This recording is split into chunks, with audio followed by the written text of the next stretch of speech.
Welcome, dear listener, to Mind Leapic. Here, in this quiet space, we gather each night to let the gentle currents of history carry us softly towards sleep. If this peaceful moment feels right for you, perhaps you might like this video.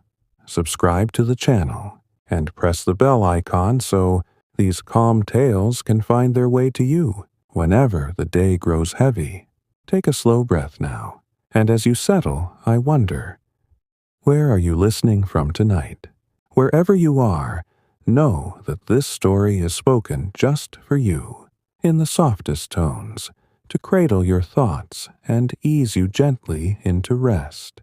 Tonight, we drift along the ancient trade routes known as the Silk Road, not with hurry or adventure, but with the slow, steady rhythm of those who walked them day after day, year after year. These were the paths that linked distant lands, China in the east, Persia and beyond in the west, through vast deserts, gentle mountain passes, and quiet oasis towns. The merchants who traveled here were not seekers of glory.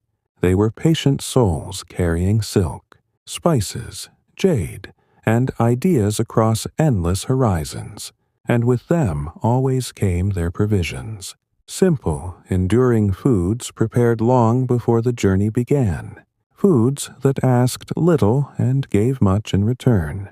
In the pale light of early morning, before the sun rose high enough to heat the sands, a merchant might rise from his bedroll beneath a canopy of stars still lingering in the sky.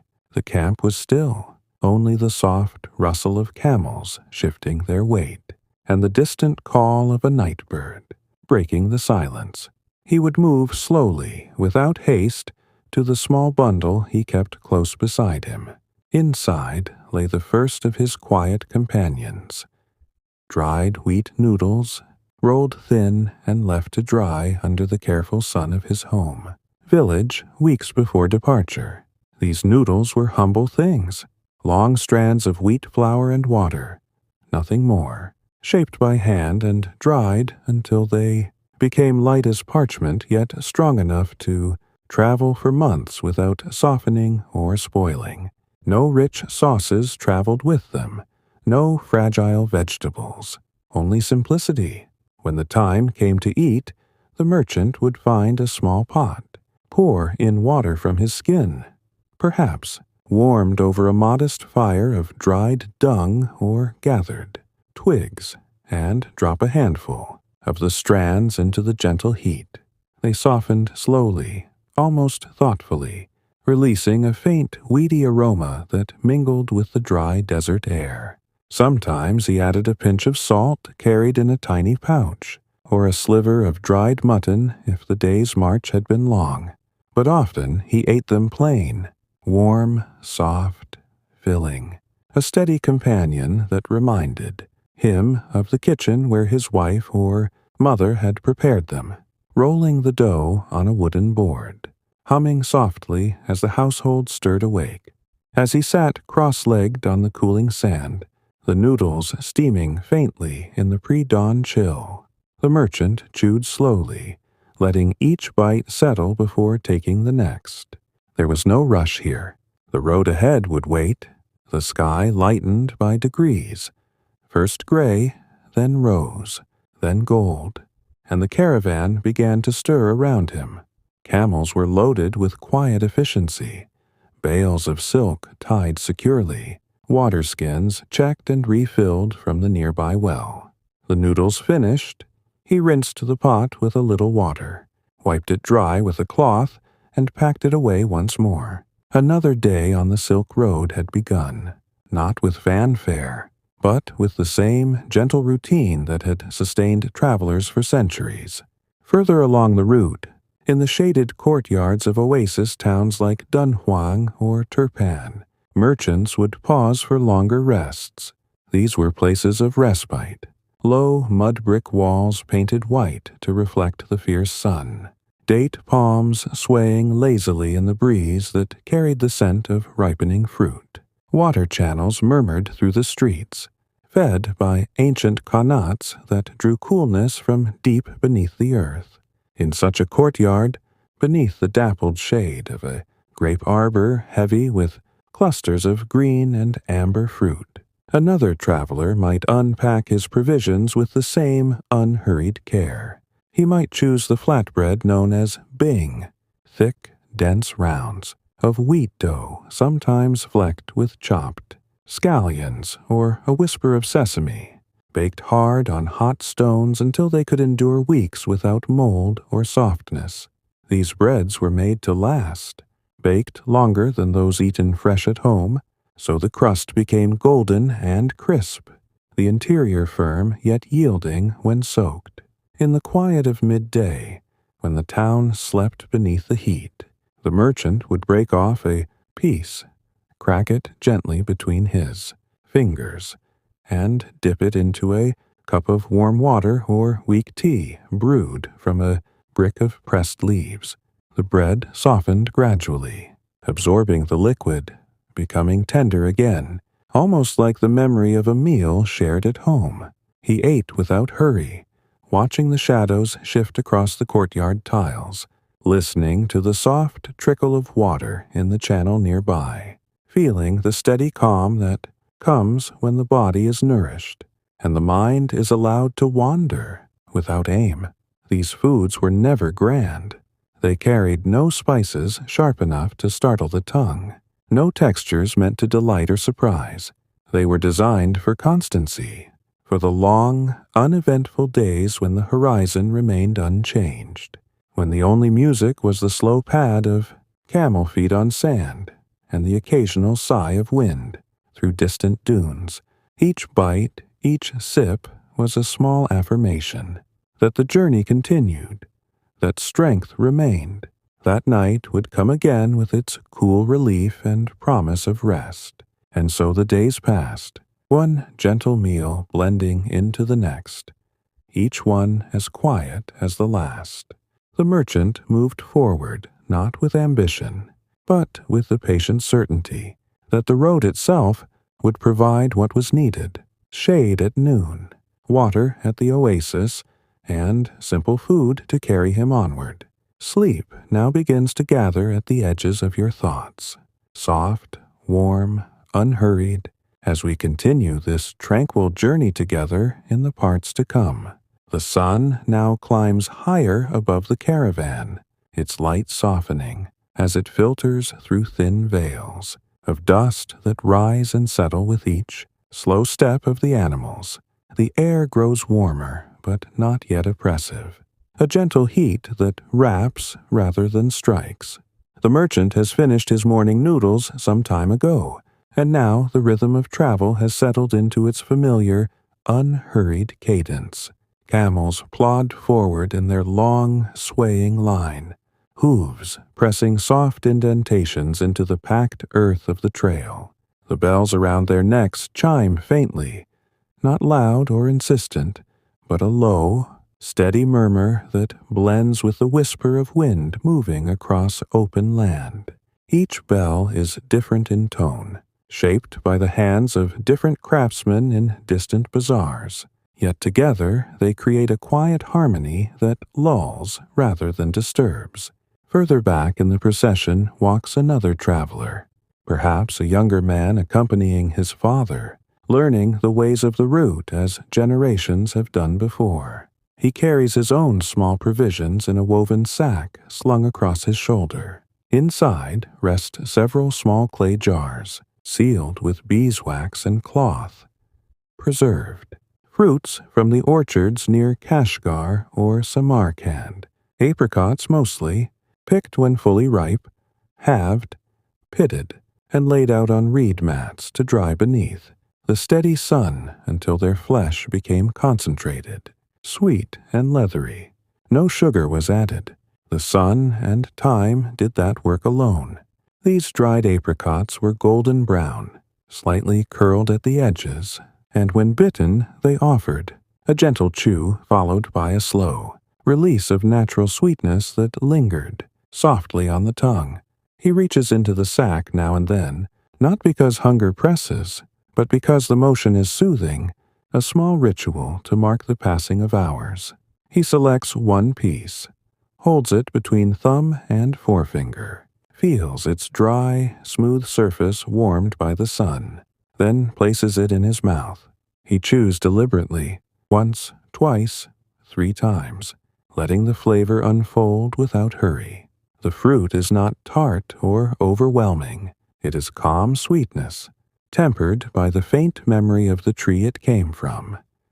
The rustle of leaves in a walled garden, the trickle of irrigation water along narrow channels, the quiet voices of women tending the harvest. Each bite carries that stillness with it, a reminder that even on the longest road, moments of quiet abundance can be carried along. Around midday, the caravan leader raises a hand, not in dramatic gesture, but in the same slow motion used for everything here. The animals are guided toward a low rise where a cluster of tamarisk bushes offers thin shade. The group settles without fuss. Blankets are spread on the ground, water skins passed from hand to hand, and the travelers sit in loose circles, backs resting against saddlebags or the warm flanks of resting camels. Conversation, when it happens at all, is murmured and sparse. A few words about the condition of the trail ahead, the depth of the next well, the price of fodder in the coming town. Mostly there is silence, broken only by the soft tearing of bread or the occasional contented sigh of a camel settling to chew its cud.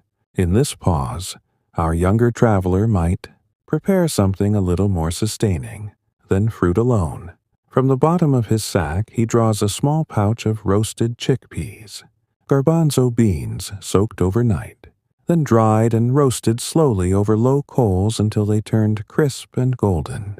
These were seasoned only with a touch of salt and, perhaps, a whisper of cumin seed crushed between stones before roasting. The result was a handful of small, round morsels that crunched softly when bitten, releasing a warm, nutty flavor that felt grounding and steady. He pours a small pile into his palm, lets them rest there for a moment, feeling their warmth against his skin, then eats them one by one, rolling each piece gently between his tongue and the roof of his mouth before chewing. The chickpeas are not meant to dazzle. They are meant to endure. They travel well, never softening in the heat, never spoiling in the dry air.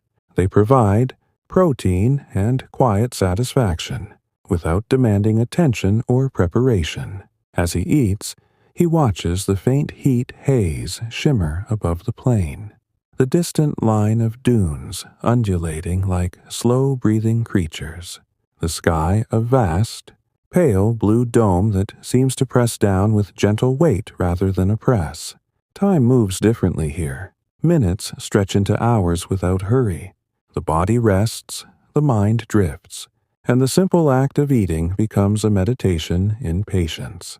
Nearby, an older merchant, gray at the temples, hands calloused from decades of tying, knots and lifting bales, unpacks his own midday fare. He carries a small wooden box, its lid worn smooth from years of use.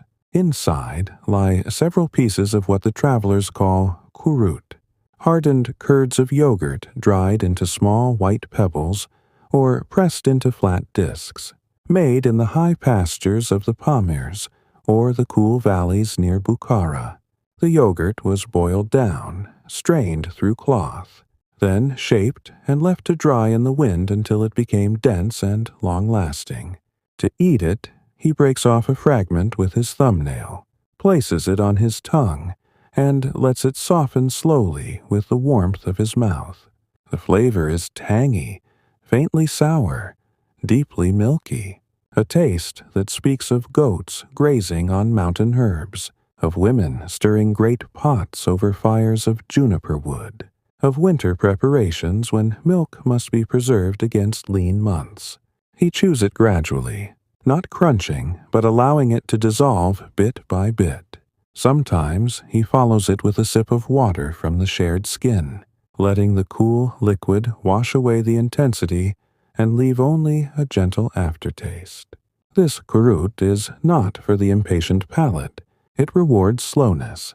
Each piece lasts a long while, providing nourishment that settles deep in the body, steadying the limbs for the afternoon march yet to come. As the shade slowly shrinks and the heat begins to build, the travelers rise one by one, folding blankets, securing loads, checking ropes and harnesses with the same careful hands they have used for years.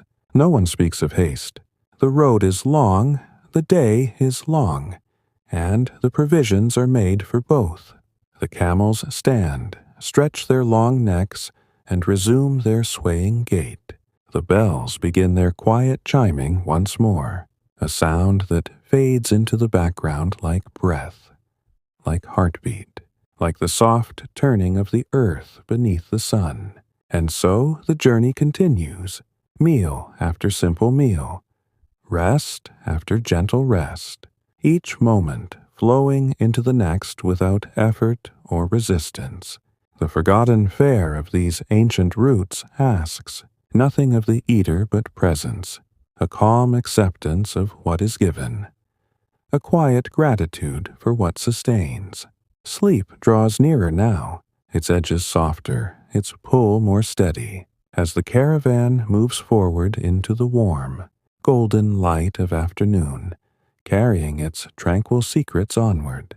The afternoon sun now hangs lower in the western sky, its light turning softer, more golden, spreading long shadows across the undulating dunes. The heat of midday has begun to ease, though the sand still radiates, warmth upward through the soles of sandals and the padded feet of the camels. The caravan moves more slowly now, as if the very air has thickened into something gentle and enveloping. Dust drifts lazily in the breeze, catching the light in faint, shimmering veils that rise and fall without hurry. The bells continue their quiet tolling, each note spaced far enough apart that silence has room to settle between them. A little farther along the line rides a merchant from the region near Turfan, his face lined with the patient etchings of many seasons under open sky. He keeps his provisions in 2 sturdy leather pouches tied to the saddle, always within easy reach. One contains pressed dates, fruit harvested from tall palms in the oasis gardens, pitted, layered tightly between palm leaves, and pressed flat until they formed dense, dark sheets that could be sliced with a small knife. These date cakes were rich yet restrained, their sweetness deep and slow to unfold, tempered by the natural fiber that kept them from feeling heavy or cloying. No spices masked their flavor. The sun and the slow pressing were enough. When the moment feels right, not driven by sharp hunger, but by the gentle rhythm of the afternoon, he slips a hand into the pouch, draws out the small, flat packet, and unfolds the leaf wrapping with care. The date sheet is dark brown, almost black at the edges, fragrant with the concentrated essence of ripeness. He cuts a narrow strip with the tip of his knife, folds it once, and places it between his lips. He lets it rest there for a long moment before beginning to chew, allowing the warmth of his mouth to soften the edges first. The texture yields gradually, chewy, slightly sticky, yet never demanding force. Each slow bite releases a quiet wave of sweetness that spreads across the tongue and lingers in the cheeks like the memory of late summer afternoons spent in the shade of date palms. He chews without haste, 10 times, 12, 15, letting the flavor fade naturally before swallowing. Sometimes he follows it with a single sip from the water, skin hanging at his side, cool water drawn that morning from a deep well, lined with stones smoothed by centuries of use. The water washes through gently, carrying the sweetness deeper, leaving behind only a calm sense of fullness. These pressed dates were made for such moments. They asked nothing urgent of the body or the mind, only that one be present long enough to receive what they offered. Nearby, another traveler, an older woman traveling with her grown son, prepares her own small repast during this same slow stretch of afternoon. She rides side saddle on a calm mare, her woven basket of provisions resting securely in front of her. From within, she draws a handful of almonds still in their soft, papery skins. These had been gathered in the foothills near the Fergana Valley, cracked open by hand, the kernels blanched briefly in hot water, then dried again, until they became crisp and faintly golden. No salt, no oil, no roasting, just the pure, mild flavor of the nut itself, carrying hints of earth and faint sweetness.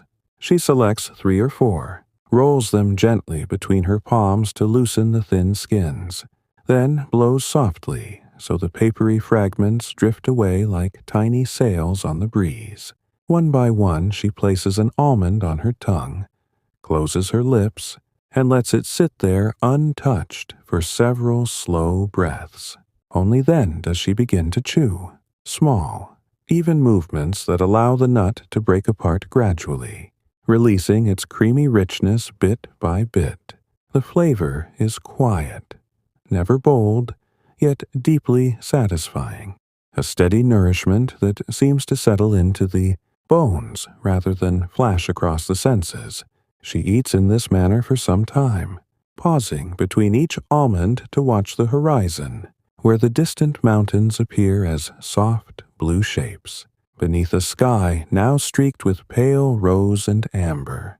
The mare walks steadily beneath her, rocking in a rhythm that matches the slow rise and fall of her own breathing. No words pass between mother and son. None are needed.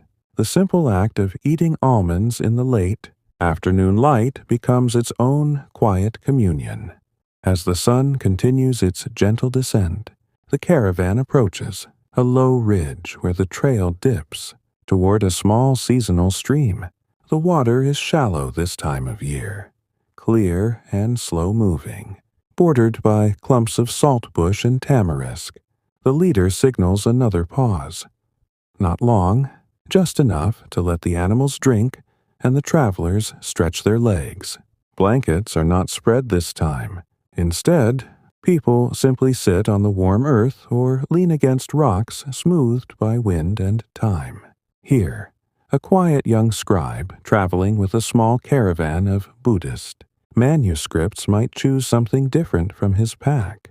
He carries several small rounds of dried sheep's milk cheese, formed into palm-sized discs, salted lightly, and left to air dry on reed mats until hard and ivory-colored. These cheeses were made in the high summer pastures, curdled with rennet from the previous year's lambs, pressed gently, then turned daily, under the clean mountain air until they became dense and long-keeping. He breaks off a small corner with his fingers, places it in his mouth, and lets his own warmth begin the softening. The cheese is firm at first, almost chalky, with a mild, nutty tang that grows slowly as saliva works upon it. He does not bite down hard. He allows it to dissolve gradually, savoring the way the flavor deepens without ever becoming sharp. When it has softened enough, he chews once or twice, softly, then swallows and waits before taking the next fragment. This cheese is not a meal in itself, but a companion to the long hours, something to occupy the hands and the mouth, while the mind drifts along with the current of the day. The stream gurgles quietly nearby, its sound so soft it seems part of the breathing of the earth itself. Camels lower their heads to drink in long, slow pulls, water dripping from their muzzles in steady drops that catch the golden light. The travelers speak little, a murmured comment about the clarity of the water, a soft laugh at a camel's contented snort. Mostly there is stillness, When the pause ends, the group rises once more. Slowly, without rush, securing loads, tightening cinches, guiding animals back to the trail. The sun now rests just above the horizon line, painting the sand in hues of rose and amber that seem to glow from within. Shadows stretch long and calm across the path ahead. The forgotten foods of these routes continue to sustain, not with excitement, but with constancy. Each bite, each sip, each moment of quiet chewing becomes another thread in the long, unbroken fabric of the journey. Sleep gathers more closely now, its warmth spreading like the last light of day, soft, inevitable, welcoming, as the caravan drifts onward into the tranquil hush of evening. Evening now begins to gather along the trade route, the sky shifting through shades of rose and lavender that deepen slowly into violet. The sun has slipped below the horizon line, leaving behind a soft afterglow that lingers in the west like the last breath of day.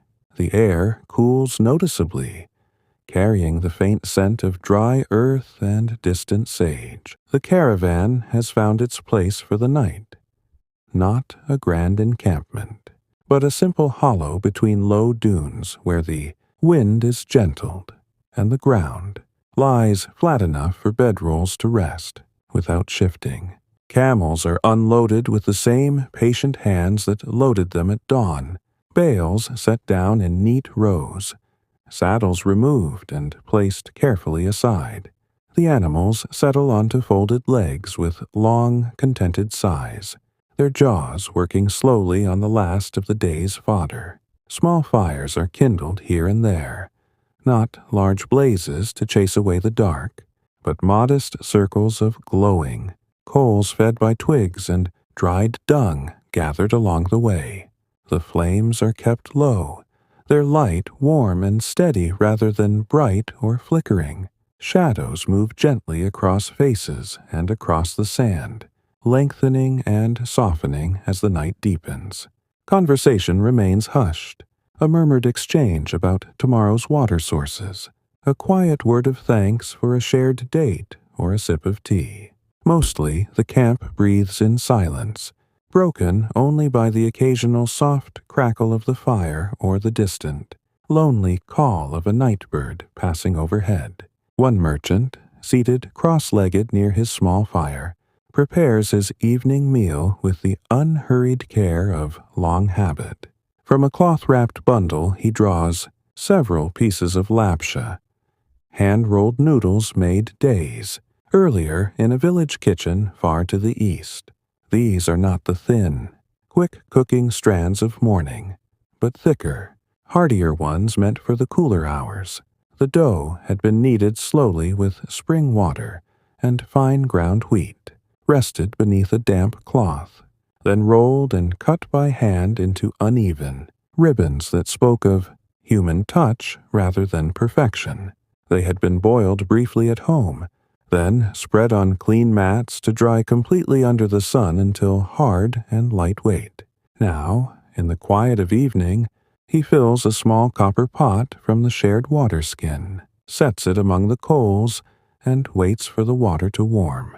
No hurry here. The pot takes its time, small bubbles forming lazily at the edges before the surface begins to tremble. When the water is ready, he drops in a generous handful of the dried noodles.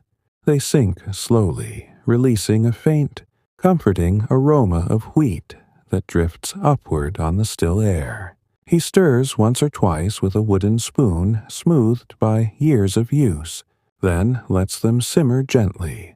The noodles soften gradually, edges curling, centers yielding, until they float in a pale, steaming broth of their own making. He adds nothing elaborate. No precious spices carried for trade. No rare vegetables that would spoil along the way. Perhaps a single pinch of coarse salt from a leather pouch, or a small fragment of dried onion that had been thinly sliced and sun-dried months before. The flavor remains simple, pure, warm and mildly earthy, the kind of taste that settles deep rather than excites the surface. When the noodles are soft enough, he lifts the pot from the coals with a cloth-wrapped hand, sets it on a flat stone to cool slightly, then eats directly from the vessel. Slow spoonfuls taken one after another. Each spoonful is held for a moment before entering the mouth, steam curling upward, warmth spreading across the lips, then chewed with deliberate care, letting the soft strands slide down easily. The warmth travels inward, spreading through the chest, easing the small aches gathered from a day of walking and riding. He eats without haste, pausing now and then to gaze into the low flames, watching how they shift and settle, how the coals glow steady orange beneath a thin, gray veil of ash. The night sky above has grown deeper, stars appearing one by one, first faint, then bright, as though the darkness itself is breathing them into view. Across the camp, another traveler, an older man with a quiet smile and steady hands, prepares something different yet equally calm. He carries a small goatskin pouch filled with parched barley grains, roasted over low heat until they turned golden and fragrant.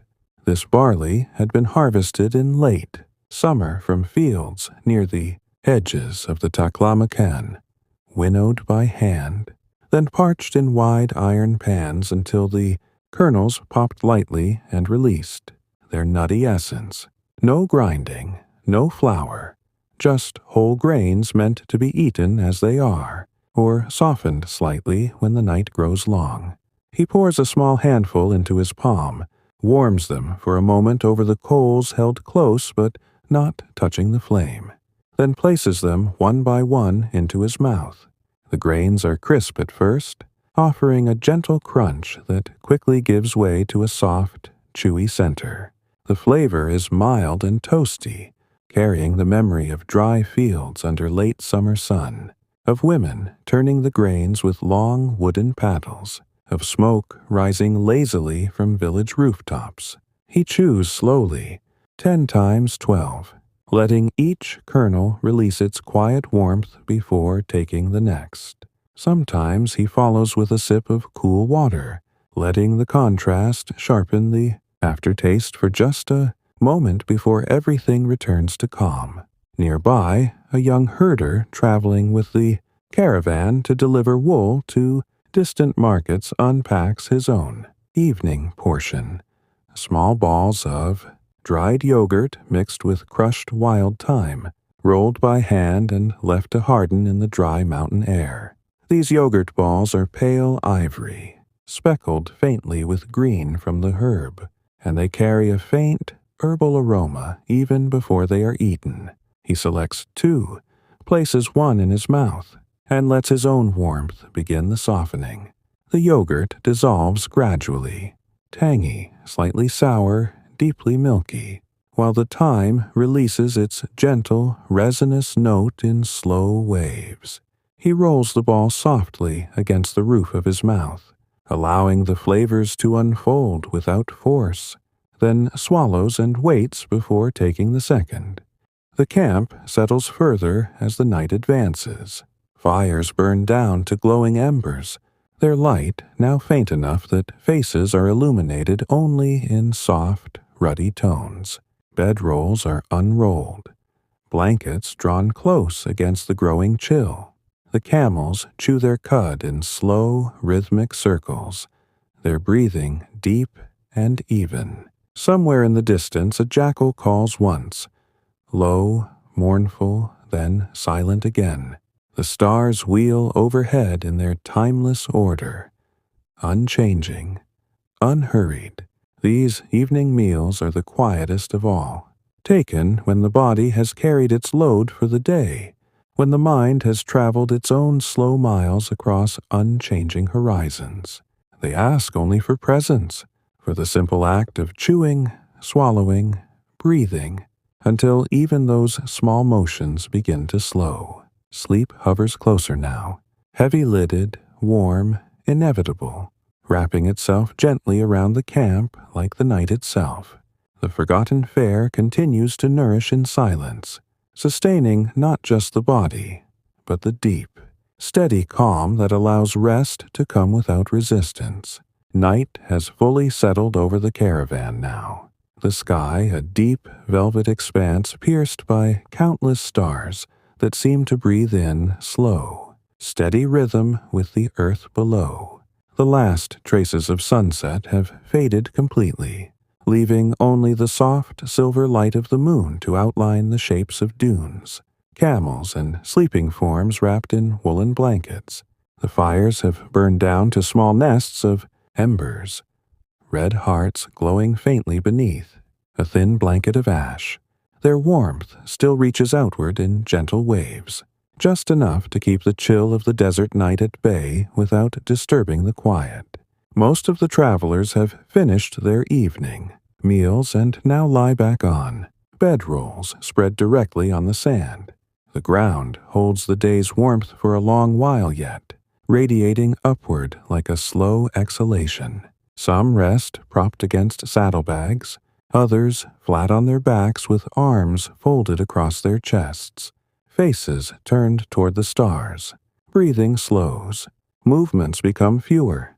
The camp itself seems to settle deeper into stillness with each passing minute. One merchant, lying a little apart from the main cluster, has saved the very last of his daily provisions for this final hour before sleep. From a small embroidered pouch, he draws a single piece of dried fig, larger than most, dark purple-brown, its surface lightly dusted with natural sugar that crystallized during the long drying process in the orchards near Bukhara. These figs were picked late in the season when fully ripe, split open, threaded on strings, and hung in the shade of mud brick walls until their flesh became dense, chewy, and intensely sweet without ever turning cloying. He holds the fig between thumb and forefinger for a long moment, feeling its slight give, its warmth from resting against his body all day. Then he brings it to his lips and bites off the smallest possible piece. He chews extremely slowly, letting the tiny fragment soften completely before swallowing. The flavor unfolds in layers. First, the faint resistance of the outer skin, then the soft, seed-studded interior, then the deep, honeyed sweetness that lingers at the back of the tongue like a whispered memory. He takes another small bite, and another, spacing them far apart, allowing long silences between each one. No hurry remains at this hour. The fig is not merely food now. It is a gentle companion to the slow drift toward sleep. Nearby, another traveler, an elderly woman who has walked this route many times, sips from a small clay cup she filled earlier with weak tea made from pressed bricks carried all the way from the markets of Chang'an. The tea had been crumbled into boiling water at the evening fire, allowed to steep until only the palest amber color remained, then strained through fine cloth to remove the leaves.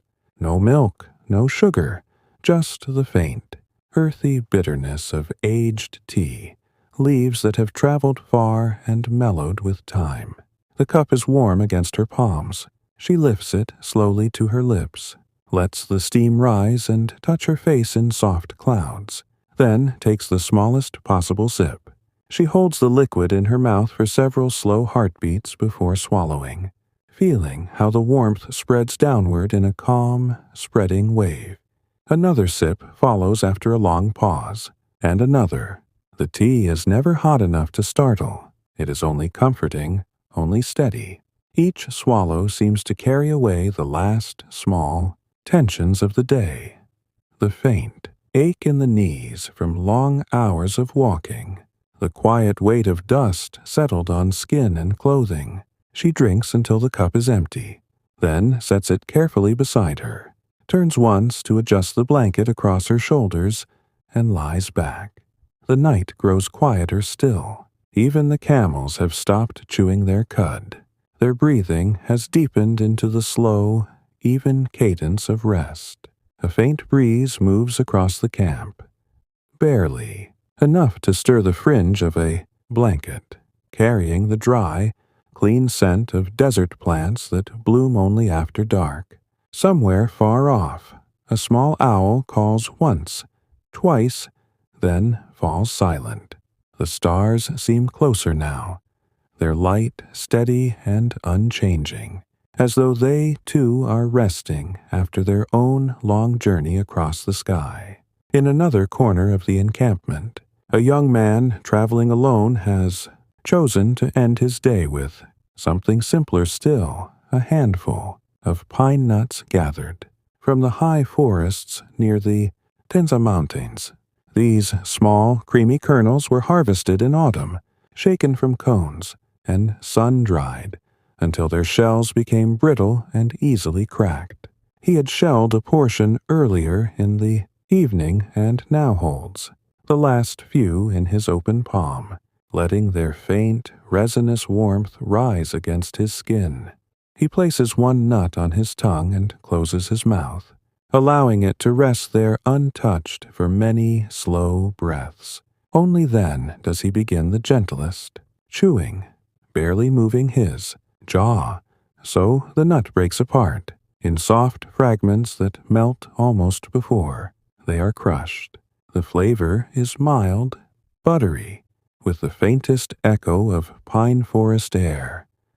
Cool, clean, evergreen.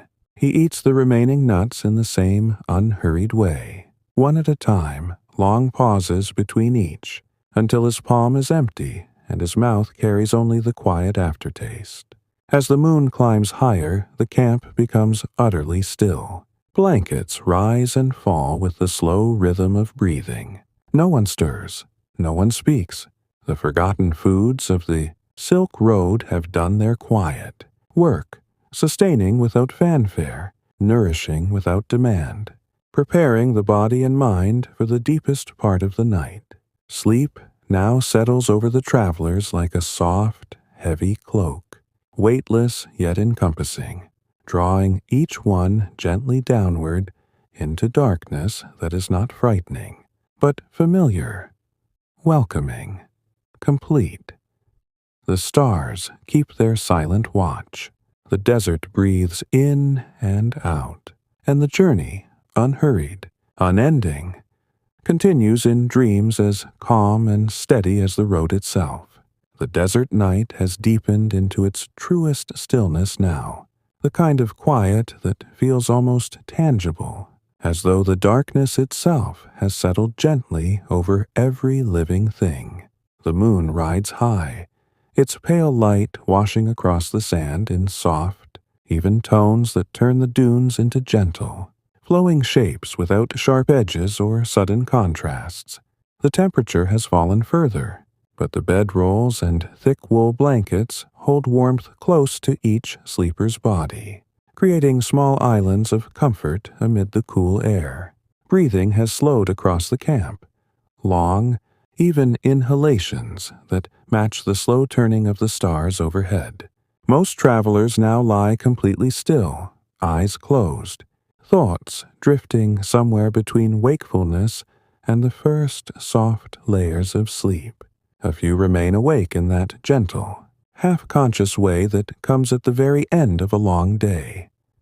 Too comfortable to move, too peaceful to stir. One such traveler, a middle-aged man who has carried silk bolts for many seasons, rests on his back with hands folded loosely across his stomach. Beside him, within easy reach, rests the last small provision he keeps for these final moments before full surrender to rest, a single piece of rock sugar, pale amber and irregularly shaped, broken from a larger cone, carried all the way from the markets of Xi'an. This sugar is not the refined white kind traded in distant cities. It is the raw, unhurried kind made by boiling cane juice until it thickens, then pouring it into shallow molds to cool and crystallize slowly under open air. The piece he holds is small, no larger than the pad of his thumb, its surface rough with tiny facets that catch the moonlight in faint glints. He places it carefully between his lips and lets it rest there untouched for many long breaths. No chewing yet, just the simple presence of sweetness against the tongue, dissolving so gradually that it feels more like a memory than a taste. After several minutes, the sugar begins to soften at the edges, releasing the faintest trickle of sweetness that spreads in calm waves across the mouth. Only then does he begin the smallest possible movements of his tongue, rolling the fragment gently until it breaks into smaller crystals. Each one dissolves in turn, slowly, silently, leaving behind only the clean, mild sweetness of cane that has known long days of sun and patient evaporation. He does not swallow quickly. He allows the flavor to linger until it fades naturally into nothing, then rests in the aftertaste for another stretch of time. The act requires no effort, no attention beyond the softest awareness. It is simply there, like breath itself. A short distance away, another figure lies on his side, facing the dying embers of a small fire that now consists of only the deepest red glow beneath ash. This traveler, a quiet man who tends the caravan's water skins, has saved a final handful of dried mulberries for the night's close. These berries were gathered from wild trees along the river valleys near Kashgar, spread on clean cloths, and left to dry until they shrank into small, dark jewels with a matte surface and a concentrated flavor that speaks of late summer, shade, and slow ripening. They carry no added sweetness. The sun alone drew out their essence. He selects one berry at a time from the small pile, resting on the blanket beside his head. Each is placed whole into the mouth, then held against the roof of the palate until warmth and saliva begin the slow work of rehydration. The berry softens gradually, skin yielding first, then the tiny seeds inside, giving the faintest crunch before everything melts into a gentle, jammy sweetness touched with faint tartness. He chews only when the berry has become soft enough to dissolve almost without effort. Small, lazy circles of the jaw that require no force. Between each berry, he pauses for many breaths, letting the mouth return to neutral before reaching for the next. The flavor never rushes or overwhelms. It simply arrives, lingers, and departs like a slow-moving cloud across the moon. The camp has become so quiet, now that even the occasional rustle of a blanket feels noticeable, yet somehow still peaceful. No one turns restlessly. No one coughs or sighs heavily. The camels lie in long rows, necks folded back along their flanks, lower jaws slack in deep repose. Their breathing creates a soft, collective rhythm that underlies everything else. A slow tide of air moving in and out, steady as waves on a calm sea far from here. In the farthest corner of the encampment, near where the trail disappears into darkness, a younger traveler rests sitting up against his saddle, knees drawn close, blanket draped across his shoulders. He has kept back a small portion of sesame paste wrapped in oiled cloth, ground from toasted seeds in a village mortar, mixed with nothing but a trace of salt, then shaped into a dense, smooth ball that travels well and keeps its flavor for months. The paste is dark, almost black, fragrant with the memory of dry roasting over low coals. He breaks off the tiniest fragment with his thumbnail, places it on his tongue, and closes his mouth. The sesame begins to melt almost immediately, rich, nutty, faintly oily, coating the inside of the mouth in a thin, comforting layer. He lets it dissolve completely before swallowing, feeling how the flavor clings softly to the tongue and the cheeks, how it seems to warm the throat from within. Another small piece follows after a long pause, then another, each one eaten in the same unhurried manner, until the ball is gone and only the gentle aftertaste remains, lingering like the scent of warm bread carried on night air. As the moon begins its slow descent toward the western horizon, the very last embers wink out one by one. Darkness grows thicker, yet never frightening, only deeper, softer, more enveloping. The stars shine with steady, unchanging light.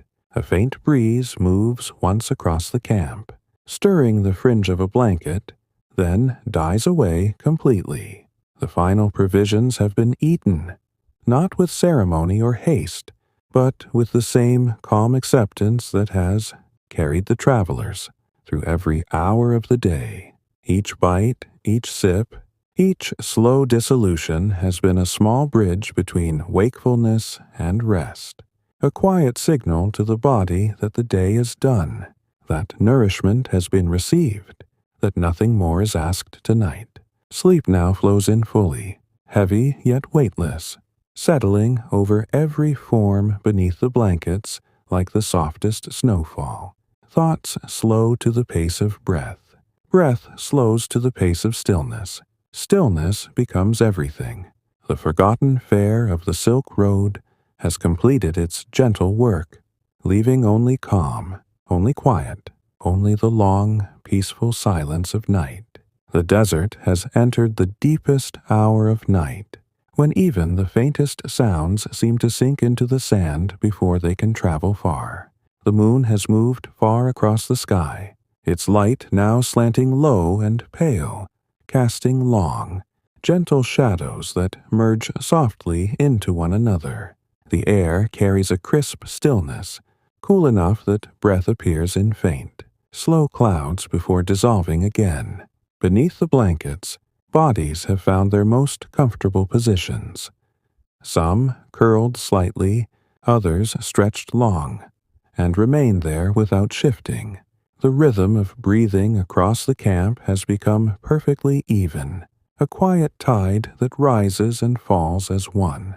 Only a very few travelers remain in that delicate borderland between wakefulness and sleep, where thoughts have slowed to the pace of drifting clouds, and the smallest actions feel like gentle rituals. One such person, a quiet woman who travels with bolts of dyed cotton, lies on her side, head resting on a folded cloak that serves as a pillow. Near her hand rests the very last of her provisions for the night, a small, flat piece of almond paste wrapped in a scrap of clean linen. This paste was made in a home kitchen near Samarkand. Almonds blanched, ground fine with a stone mortar, sweetened only with a trace of honey from the family's own hives, then pressed flat and cut into small squares to dry slowly in the shade. She unfolds the linen with fingers that move almost without lifting, takes the square between thumb and forefinger, and brings it to her lips. She does not bite at once. Instead, she lets it rest against them for many long moments, feeling its slight coolness from the night air, its faint fragrance of toasted almond and distant flowers. Then, very gradually, she allows the smallest corner to enter her mouth. She closes her lips and simply holds it there.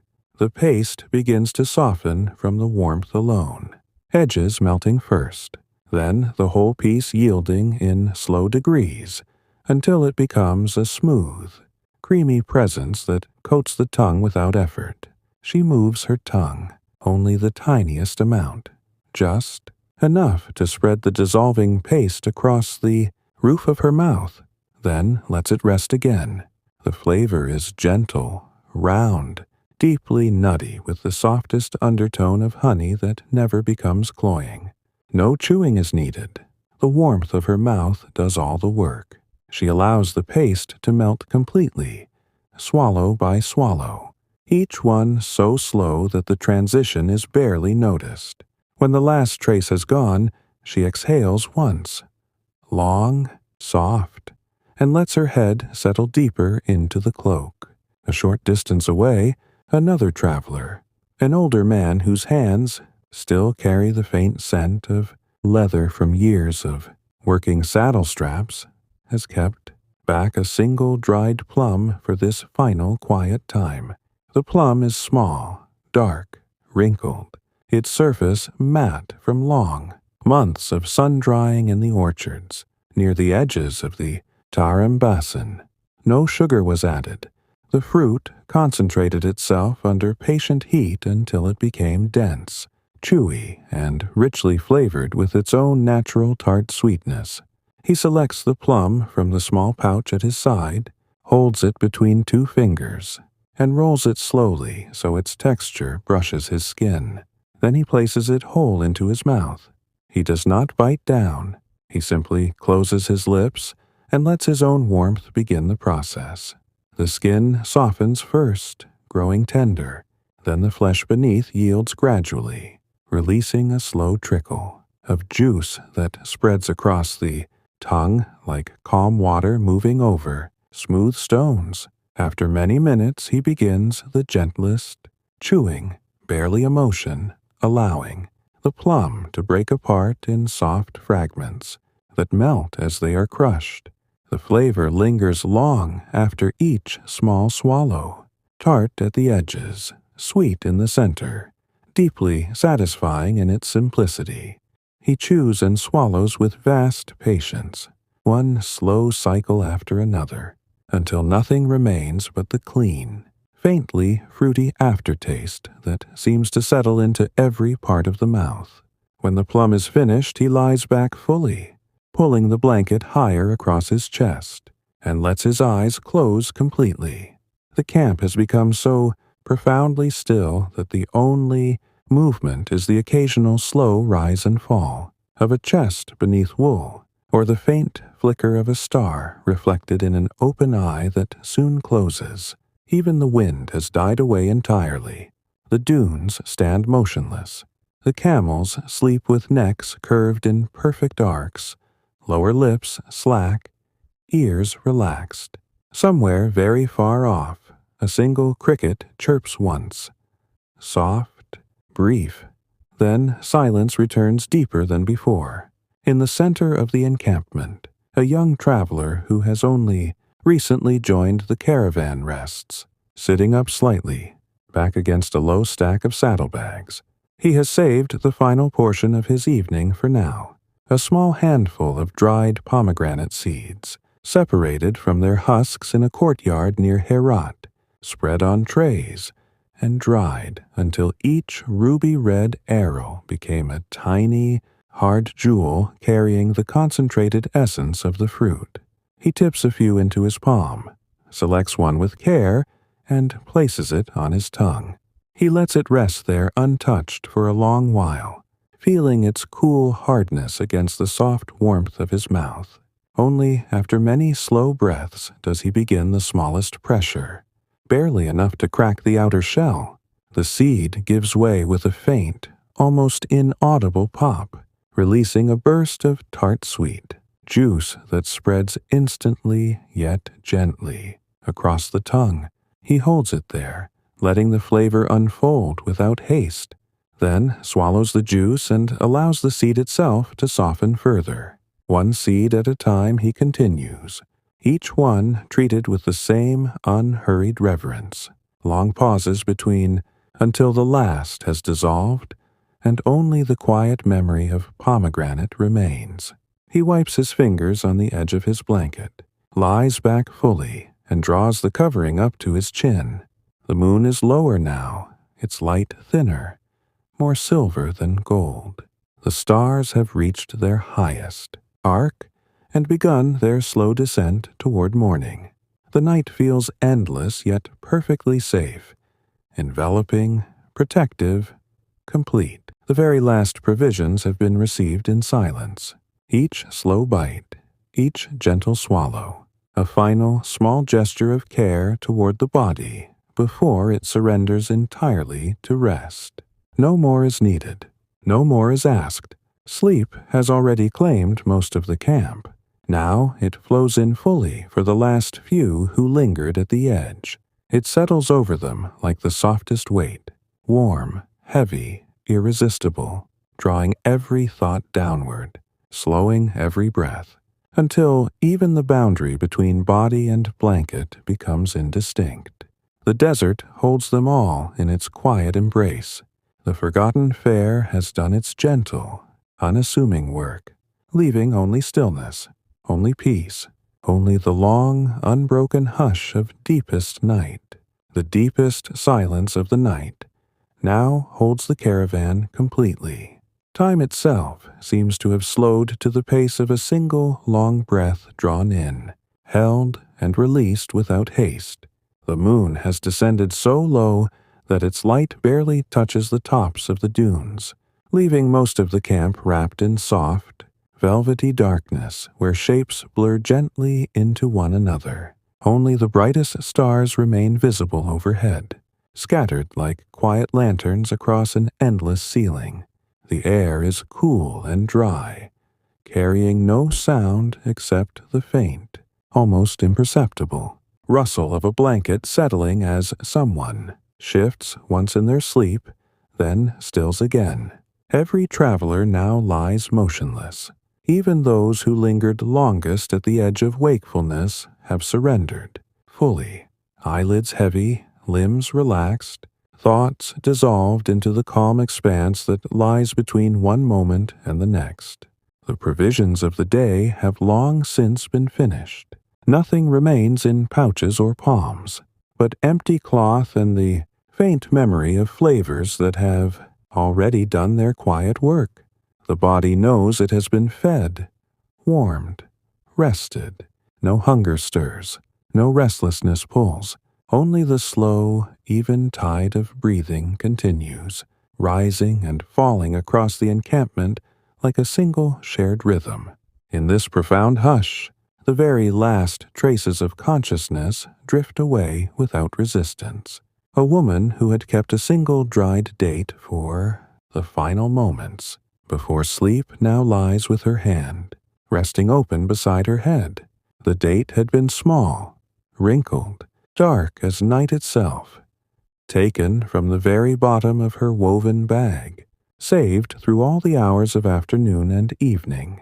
When she finally placed it in her mouth some time ago, she had let it rest, untouched for so many minutes that the warmth of her tongue alone began to soften its edges. No chewing followed at first. She simply allowed the date to yield gradually, skin loosening, flesh growing tender, until a slow trickle of natural sweetness found its way across her palate. Only then had she begun the gentlest possible pressure, barely a movement of the jaw, letting the fruit break apart in soft, sticky fragments that melted one after another. The flavor had been deep, round, almost caramel-like without ever becoming heavy, carrying within it the memory of palm groves under late afternoon sun, of irrigation channels murmuring between rows of trees, of hands carefully selecting the ripest fruit for drying. She had taken her time with every fragment, pausing after each small swallow to let the sweetness linger, until nothing remained but the clean, empty calm that follows when the very last bite has been received. Now she sleeps deeply, blanket drawn to her chin, face turned slightly toward the east where morning will eventually arrive without hurry. Her breathing matches the others. Long inhalations through the nose, longer exhalations through parted lips, each cycle slower and fuller than the one before. Beside her, an older man who had ended his night with nothing more than a few sips of plain water from the shared. Skin now rests flat on his back, arms at his sides, palms turned upward.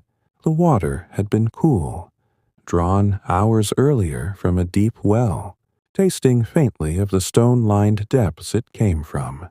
He had lifted the skin slowly, tilted it with both hands, and allowed the smallest stream to enter his mouth.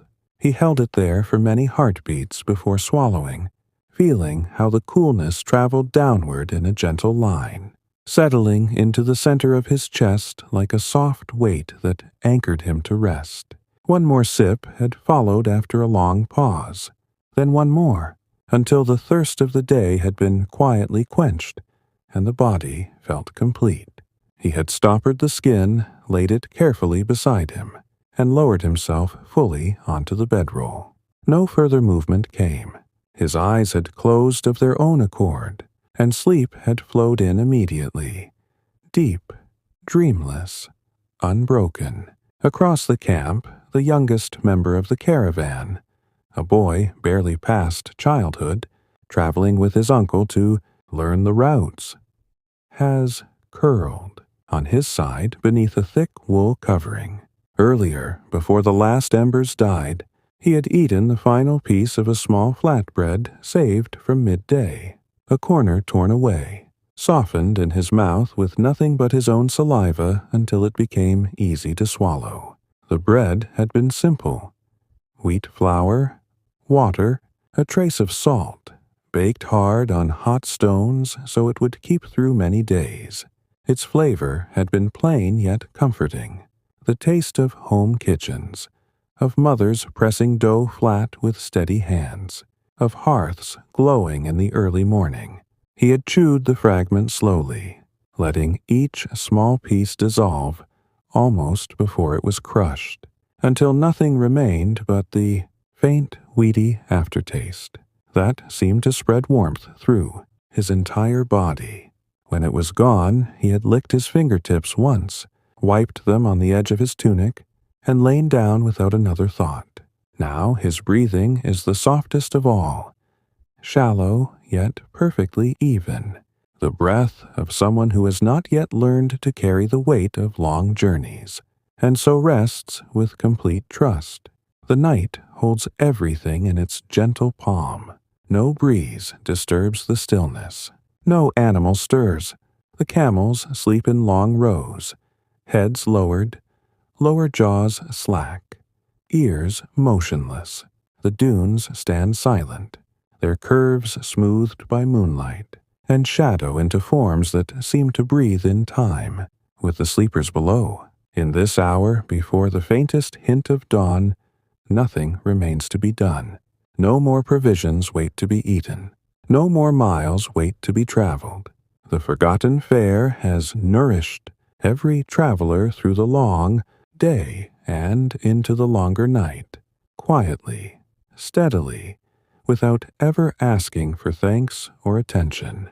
It has allowed bodies to rest, minds to empty, hearts to slow. Sleep now is total, enveloping, final for these hours. It wraps each sleeper in its own perfect darkness, soft, warm, safe, until even the boundary between self and night disappears completely. The stars continue their slow wheel above. The desert waits in patient silence, and the caravan rests as one, carried forward not by effort, but by the calm certainty that morning will come in its own time, gentle, unhurried, just as everything on these ancient routes has always been. Morning approaches, so gently that it seems to arrive, without crossing any boundary at all. The first faint change is not light, but a subtle softening of the darkness, a slow thinning of the black that lets the outlines of dunes and resting camels become faintly visible once more. The sky overhead has shifted from deepest velvet to the palest indigo, stars dimming one by one as though they too are preparing to rest after their long vigil. The air remains cool, almost cold, carrying the clean, dry scent of night-cooled sand and the distant memory of dew that never quite formed. Across the encampment, bodies begin to stir in the smallest possible ways. A hand moves once beneath a blanket to draw it higher against the chill. An eyelid flutters, opens briefly, then closes again as though deciding the moment has not yet come. Breathing deepens slightly. Longer inhalations that draw in the crisp air and release it in slow, visible clouds. No one rises quickly. No one speaks. The camp wakes as slowly as it fell asleep, degree by degree, breath by breath. One of the first to open his eyes fully is the caravan leader, a man of few words whose face carries the calm lines of someone who has followed this route for decades. He sits up gradually, blanket pooled around his waist, and remains still for many minutes, simply breathing the new air from the small leather pouch always kept. Close to his side, he draws the first provision of the day, a handful of dried barberries, small, crimson, tart, gathered from thorny bushes along the foothills near the Pamirs. These berries had been sun-dried until their skins became paper-thin, and their flavor concentrated into sharp, bright bursts tempered by natural sweetness. He selects 3 berries, rolls them gently between his fingers to feel their dry, slightly wrinkled surfaces, then places them one at a time into his mouth. He does not chew immediately. He lets them rest against his tongue for long moments, allowing the first faint moisture to begin softening their skins. Only after several slow breaths does he begin the gentlest pressure, barely enough to crack the outer layer. A small release of tart juice follows, spreading across the tongue in calm waves that wake the mouth without startling it. The flavor is clean, vivid yet restrained, never overwhelming, carrying within it the memory of high mountain air, of women in shawls bending to gather the fruit in early autumn, of baskets left to dry on flat rooftops under endless blue sky. He chews each berry with vast patience, small, even movements, pausing after every few cycles to let the flavor linger before swallowing. One berry, a long pause. The second, another pause. The third, until nothing remains but the faint, refreshing aftertaste that seems to clear the palate and ready the body for whatever the new day will bring. When he has finished, he exhales, once long and steady, then reaches for the water skin to take a single slow sip. The water is cold from the night, tasting faintly of stone and stillness. He swallows without hurry, feeling how it travels downward in a gentle line, settling everything into quiet balance. Nearby, the woman who traveled with dyed cotton now stirs as well. She sits up slowly, blanket still draped across her shoulders, and draws her knees close to her chest for warmth. From the small cloth bundle beside her, she takes a single piece of dried quince, quartered, cored, and sun-dried until the flesh turned pale golden and leathery. These quince pieces had been prepared in an orchard near Fergana, laid out on reed mats in the late summer heat until their natural sugars concentrated, and their aroma deepened into something soft and floral with a mild tart edge. She holds the piece between thumb and forefinger for a moment, feeling its slight resistance, then brings it to her lips and bites off the smallest possible fragment. She chews extremely slowly, letting each tiny piece soften completely before taking the next bite. The flavor unfolds gradually.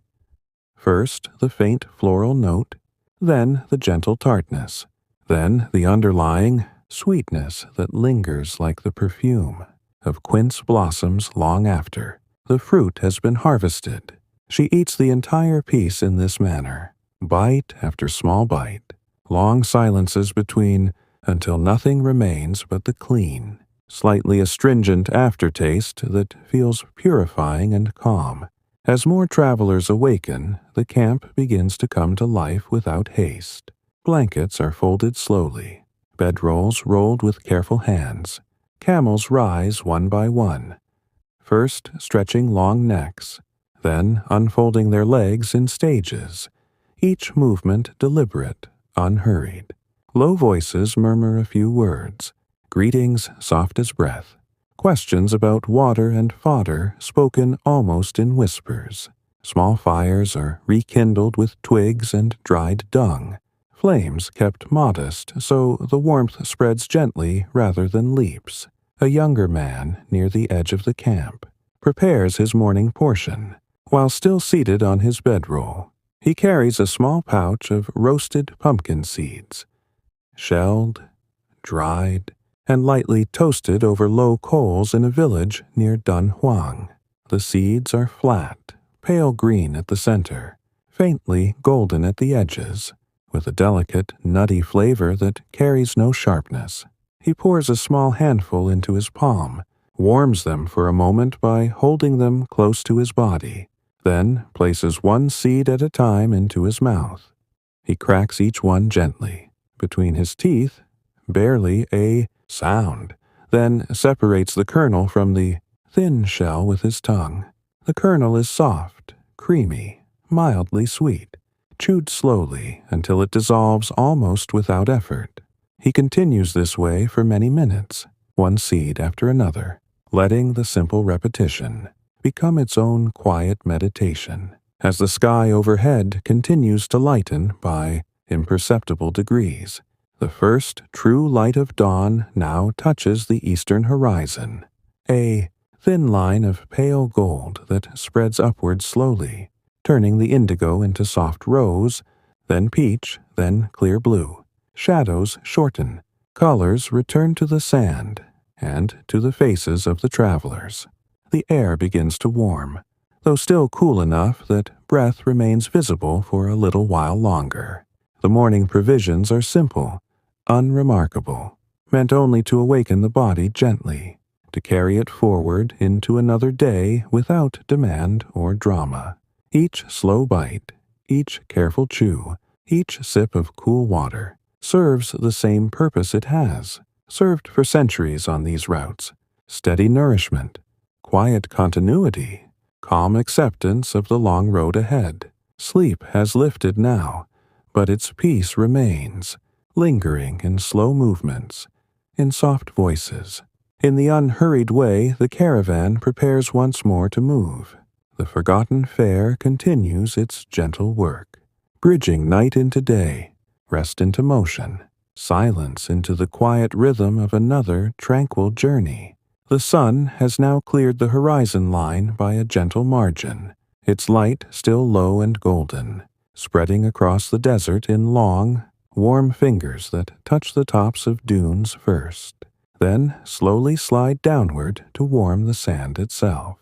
The air begins to lose its nighttime chill, though a lingering coolness remains in the shadows and beneath the blankets still being folded. The camp moves with the same deliberate slowness that has marked every part of this journey. No sudden motions, no raised voices, only the quiet sounds of cloth being shaken free of sand, ropes being coiled, and camels being led one by, one to drink from the shallow. Well, the caravan has reached at first light. Water is drawn in small leather buckets, passed hand to hand without splashing or hurry. Each traveler takes their turn at the well's edge, lowering the bucket slowly so the rope makes no unnecessary noise against the stone lining. The water comes up clear and cold, tasting faintly of the deep earth it has rested in overnight.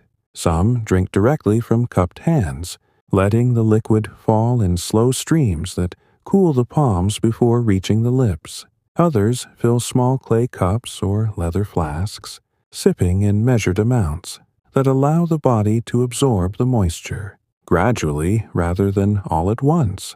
A merchant, seated on a low stone near the well's rim, prepares his mid-morning portion while the loading continues around him. From a small woven pouch, he takes several pieces of dried melon. Long, thin strips of flesh cut from ripe fruit in the oasis gardens near Turpin, laid out on mats to dry under the relentless sun until they became tough, sweet, and lightweight.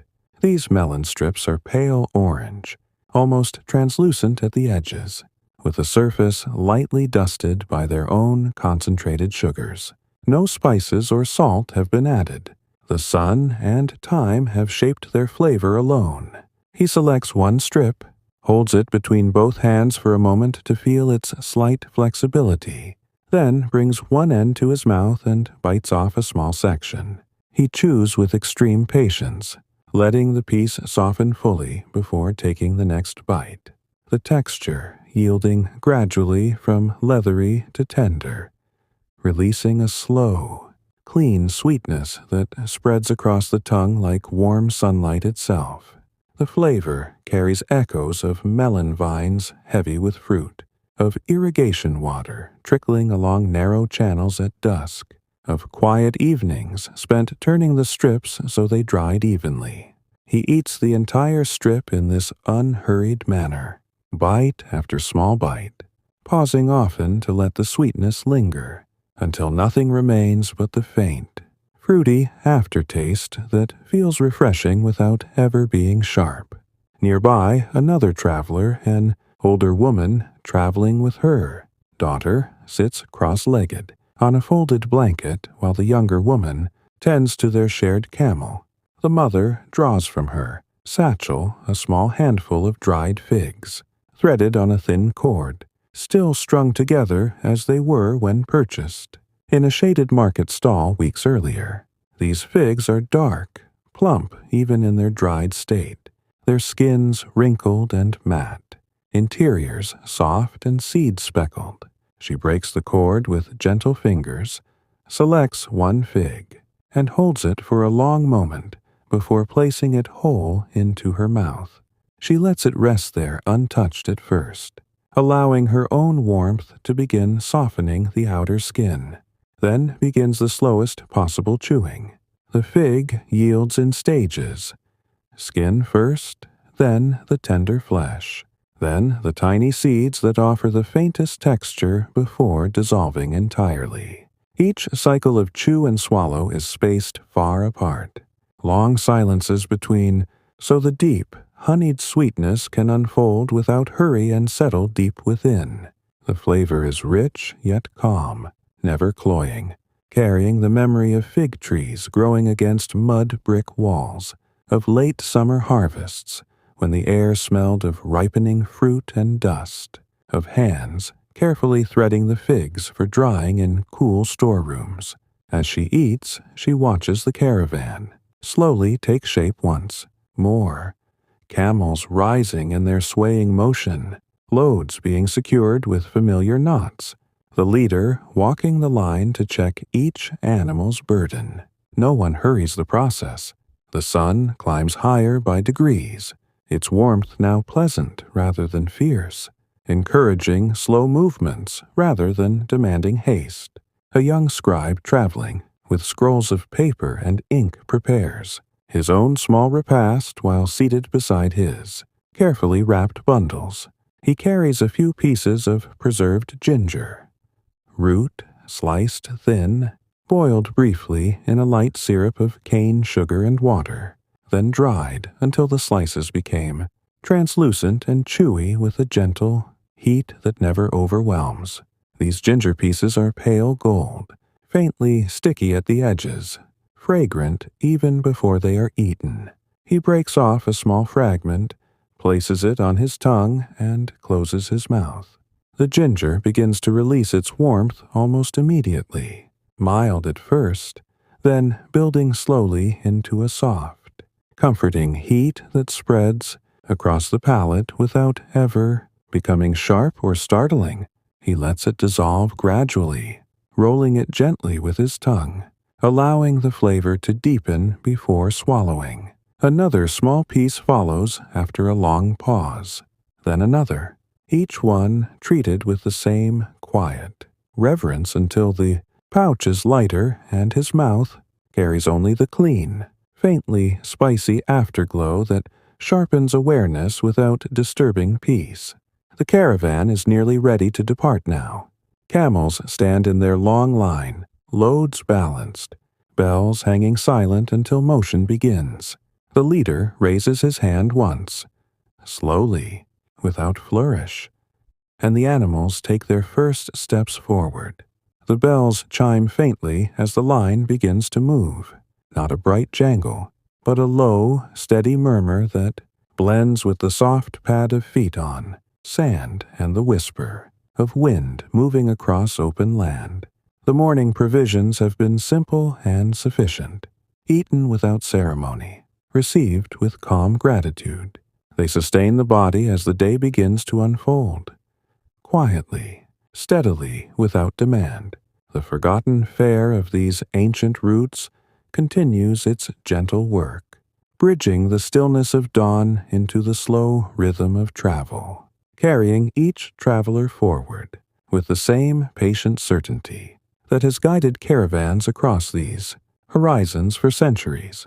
Sleep's deep peace lingers still in the slow blinking of eyes, in the relaxed set of shoulders, in the unhurried pace of every step, ready to return when night falls once more, as it always does, soft, inevitable, welcoming. The sun now stands somewhat higher, its light no longer golden but clear and steady, warming the sand until faint heat shimmers rise in slow, wavering columns above the trail. The caravan has settled into the familiar, unhurried rhythm of mid-morning travel. Camels stepping forward in their long, swaying line, hooves sinking slightly into the softening surface, each placement deliberate and measured.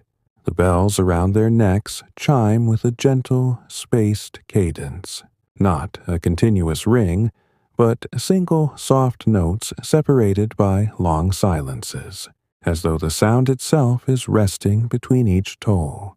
The air has warmed enough that outer robes are loosened at the throat, sleeves pushed back a little, yet the heat remains kind rather than pressing. A light breeze moves across the open land from time to time, carrying the dry scent of distant tamarisk and the faint, mineral trace of salt, left by ancient evaporated lakes. Dust rises in thin veils behind the caravan, catching the sunlight in pale, floating motes that drift lazily before settling once more. A merchant, riding near the middle of the line, reaches into the woven basket. Secured to his saddle, he draws out a small handful of dried mulberries, dark, shriveled, almost black, gathered from wild trees along the river banks near the edges of the Taklamakan. These berries had been picked in late summer when fully ripe, spread in single layers on clean reed mats, and left to dry under the relentless sun until their moisture had entirely departed, and their flavor had concentrated into something deep, sweet, and faintly tart. He selects one berry at a time, rolling it gently between thumb and forefinger to feel its dry, matte surface warmed by the morning light. Then he places it whole into his mouth and lets it rest there for many slow breaths.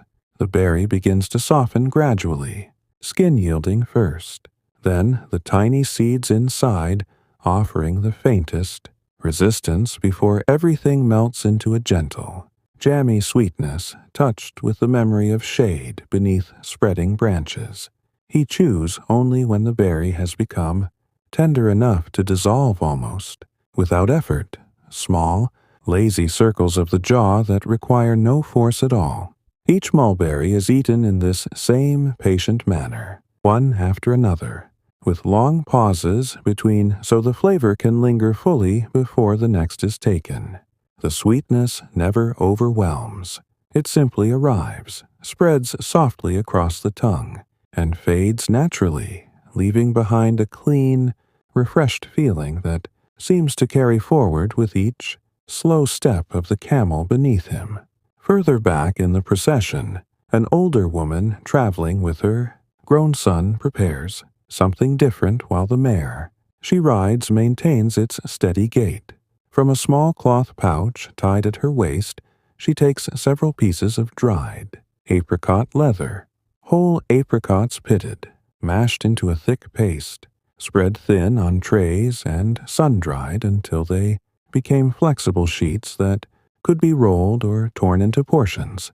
These sheets are dark orange, almost amber, translucent at the edges, fragrant with the concentrated essence of the fruit. She tears off a narrow strip with careful fingers, holds it up to the light for a moment so the sun shines through its thinness, then brings one end to her lips and bites off a small piece. The leather is chewy at first, offering gentle resistance before yielding to a smooth, velvety texture. The flavor unfolds slowly. Bright apricot sweetness tempered by the faint tartness of the skin, deepened by long hours under open sky. She chews with extreme slowness, letting each fragment soften completely, swallowing only when the taste has faded to its quietest note. She continues this way for some time, tearing small pieces, eating them one after another, allowing the simple act to become its own calm meditation as the horizon remains unchanged ahead and the trail stretches onward without variation or haste. As midday draws nearer, the caravan leader raises his hand once more, slowly, without urgency, and guides the line toward a low cluster of tamarisk bushes that offer thin, dappled shade. The animals are halted with soft words and gentle tugs on lead ropes. Camels lower themselves in stages, first forelegs, then hind, settling with long, contented sighs that stir small clouds of dust.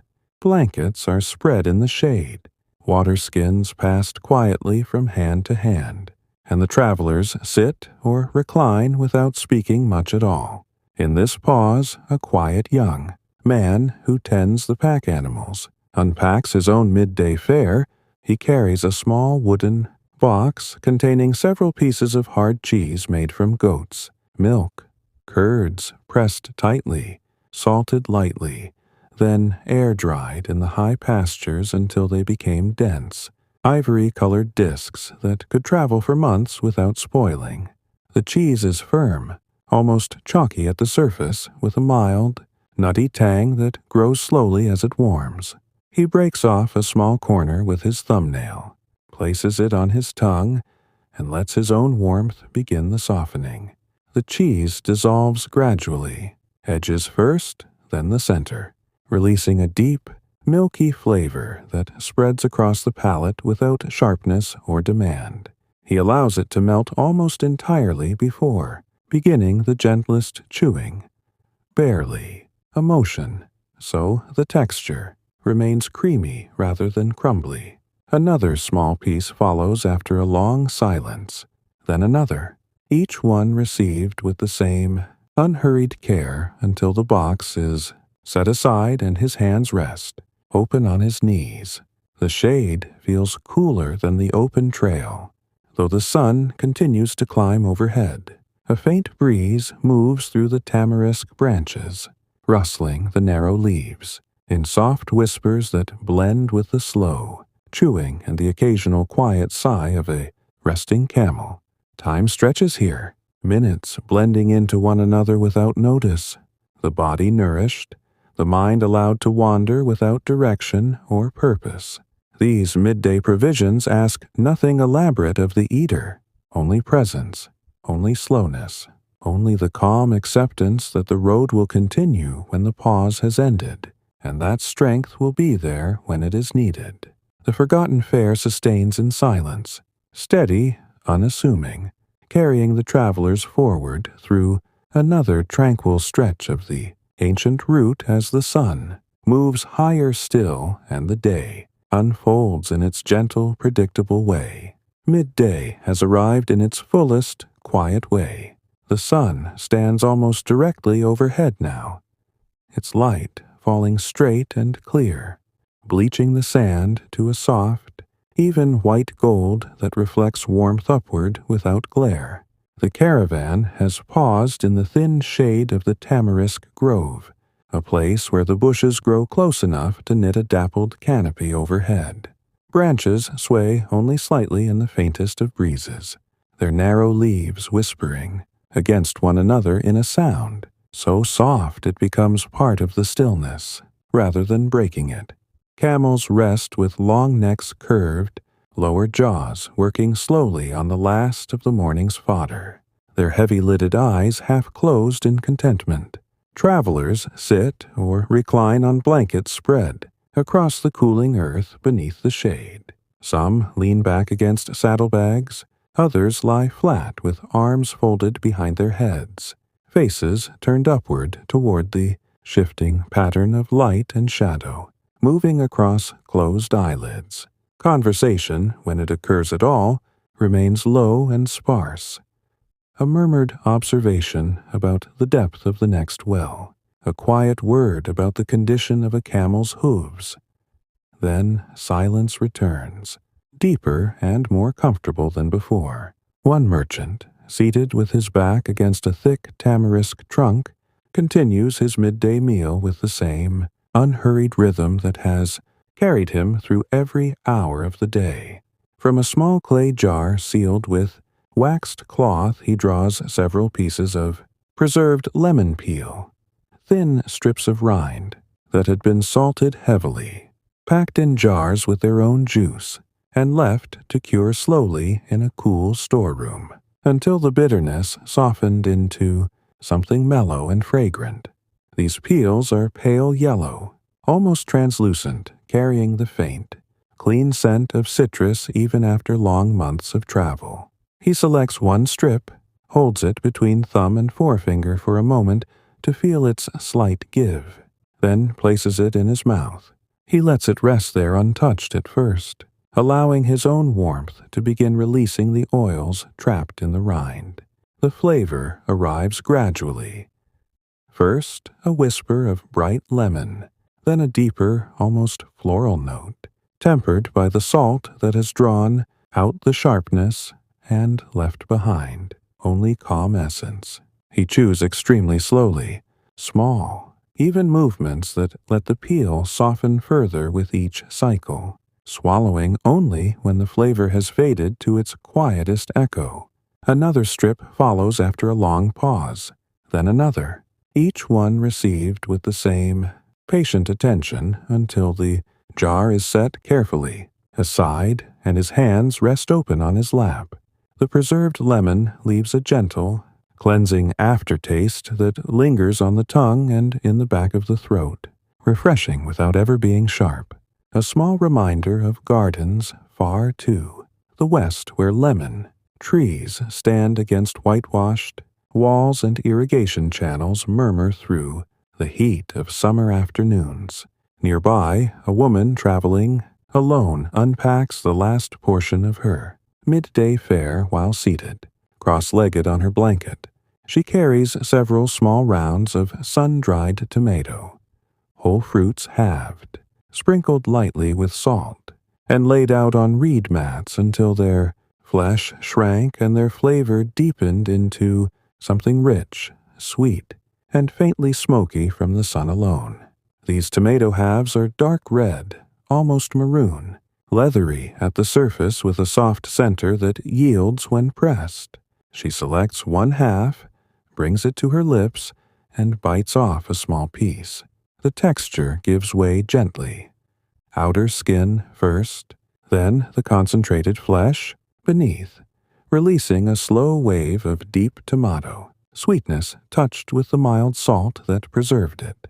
She chews with vast patience, letting each fragment dissolve almost before it is crushed, pausing often to let the flavor spread and settle.